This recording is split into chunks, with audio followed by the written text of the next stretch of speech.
আসসালামু আলাইকুম। অনেক মজার একটা ডালের রেসিপি। তো বন্ধুরা সাথেই থাকো। আমি কিভাবে রান্না করছি আমার ভিডিওটি অবশ্যই ফুল ভিডিওটি দেখবে সবাই। তো ডালটা ধুয়ে পরিষ্কার করে নিয়ে আমি প্রথমে রসুন কুচি, পেঁয়াজ কুচি, এখন দিয়ে দিচ্ছি কাঁচামরিচ, তারপরে দিয়ে দেব সামান্য হলুদের গুঁড়া, সামান্য মরিচের গুঁড়া, স্বাদ মতো লবণ এবং সয়াবিন তেল দিয়ে আমি ডালটাকে ভালোভাবে মাখিয়ে নেব।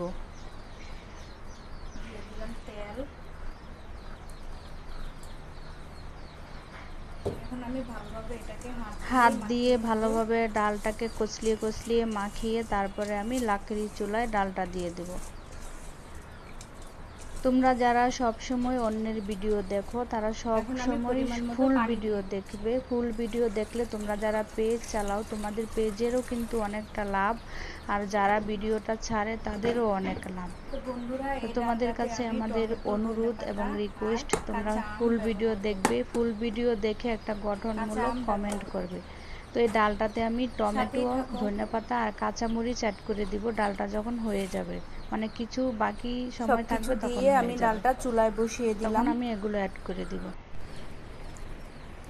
তো ডালটা নামিয়ে আমি ধনেপাতাটা দিয়ে দিয়েছি। তো আমার ডালটা রেডি হয়ে গিয়েছে বন্ধুরা। আমি একটু আগে দিয়ে দিয়েছিলাম। তো দেখো আমার সুন্দর ডালটা রেডি করা হয়ে গেছে। পরে দিলে অনেক সুন্দর একটা ফ্লেভার হয়।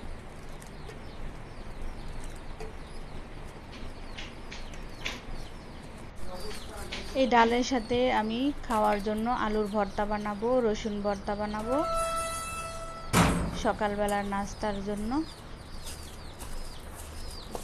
তো আমি আলু ভর্তা বানানোর জন্য এখানে শুকনো মরিচ ভেজে নিয়েছি, আর পেঁয়াজ, সরিষার তেল এগুলা দিয়ে ভালোভাবে কচলিয়ে আলুটাকে আমি ভর্তা করে নেব।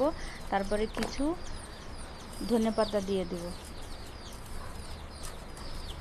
সকালবেলা নাস্তা খাওয়ার জন্য এই ধরনের কিছু ভর্তার আইটেম আর এরকম একটা পারফেক্ট মজাদার ডাল হলে কিন্তু খুবই ভালো হয় খেতে।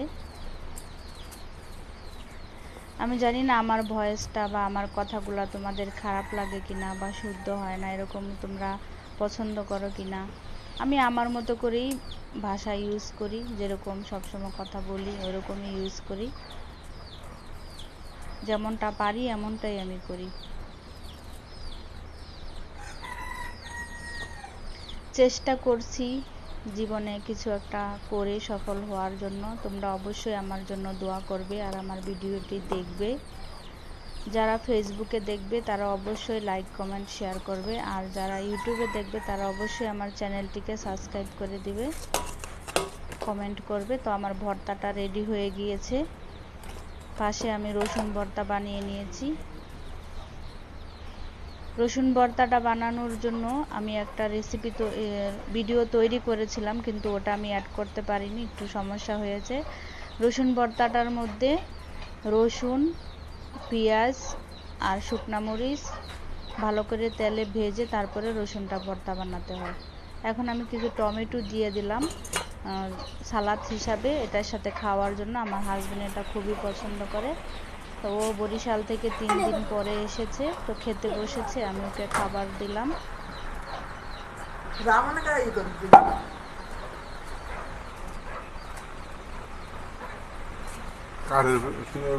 গরম গরম ভাতের সাথে খেতে দারুণ মজা। তো আমি খাটের উপরে বসে রইলাম, আরও আমাকে কিছু একটা বলছে, ওটা আমি ফলো করছি, শুনে ওর কথা শুনতে হবে।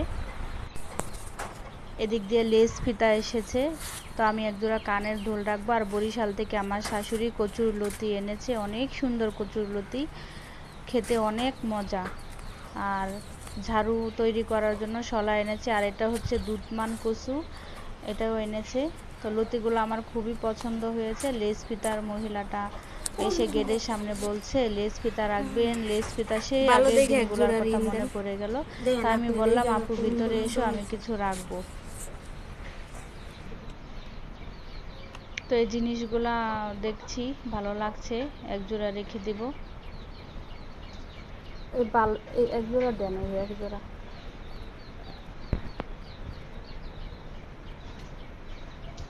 30 টাকা দাম বললো, আমি 30 টাকায় দিয়ে দিলাম।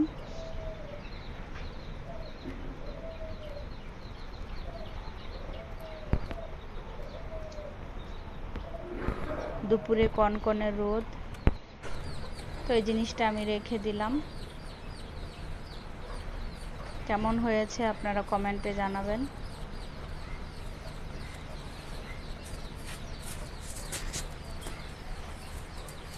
যাওগা দোকানে সারাদিন এই লেস ফিতার বোঝাটা নিয়ে ঘুরে কেউ যদি না রাখে তাহলে তামিমের ওষুধগুলো তো সবই খাওয়ায় দিছি। ভিডিওটি আমি এখানে রাখছি। আল্লাহ হাফেজ।